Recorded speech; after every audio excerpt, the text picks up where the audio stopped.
Your Honors, ang mga kaso pong isinampa kay Mr. Espinosa ay ang mga sumusunod po.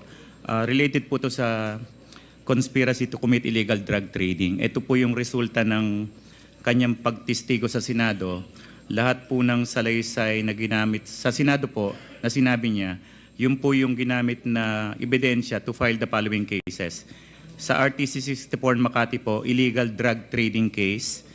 Na-dismiss na po ito noong December 17, 2021 based on demurrer to evidence. Pangalawang kaso po sa RTC 65 Makati, illegal drug trading case. Na-dismiss na po ito noong June 6, 2023, demurrer to evidence granted. Pangatlong kaso po, yung illegal possession of firearms and explosives. Ito po yung raid na lumusob yung grupo nila Joby Espinido on the pretext na may armed men sa bahay nila Mayor Espinosa. Tapos pagdating po doon, ang kwento ni Kerwin, nilapag na lang yung mga bangkay at yung mga balat granada. RTC 16 Manila, case dismissed po ito noong September 4, 2023. Decision granted, acquittal in both cases.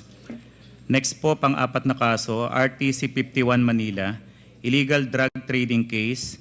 Case dismissed on December 13, 2023, demurrer to evidence granted.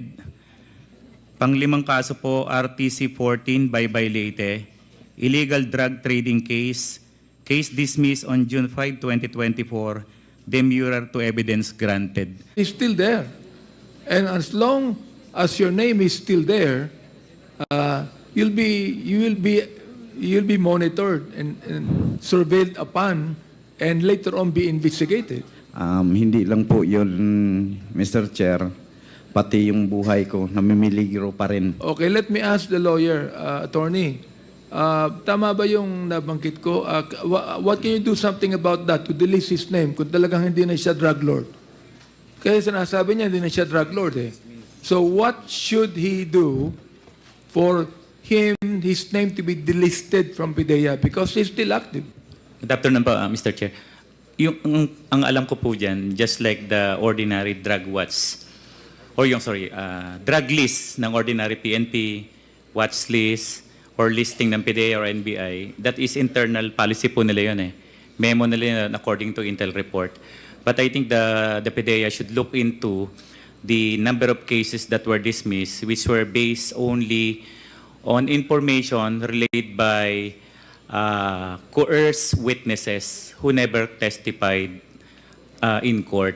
Na-file po yung mga kaso kay Mr. Espinosa based on the affidavits of detainees and confession. Wala pong independent, relevant evidence about the drug activities. Yeah.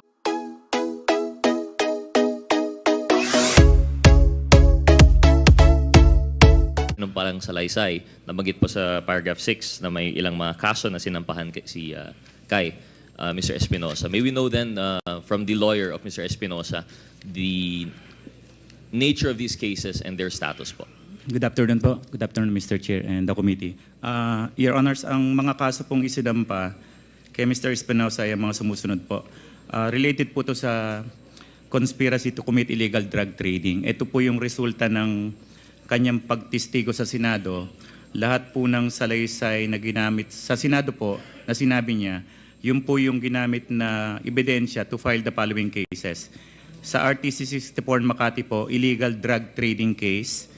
Na-dismiss na po ito noong December 17, 2021 based on demurrer to evidence.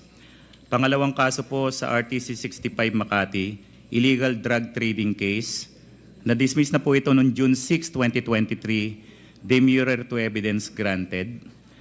Pangatlong kaso po, yung illegal possession of firearms and explosives. Ito po yung raid na lumusob yung grupo nila Joby Espinido on the pretext na may armed men sa bahay nila Mayor Espinosa. Tapos pagdating po doon, ang kwento ni Kerwin, nilapag na lang yung mga bangkay at yung mga balat granada. RTC 16 Manila, case dismissed po ito noong September 4, 2023. Decision granted, acquittal in both cases. Next po, pang-apat na kaso, RTC 51 Manila, illegal drug trading case. Case dismissed on December 13, 2023. Demurrer to evidence granted. Panglimang kaso po, RTC 14 Baybay Leyte. Illegal drug trading case. Case dismissed on June 5, 2024. Demurrer to evidence granted.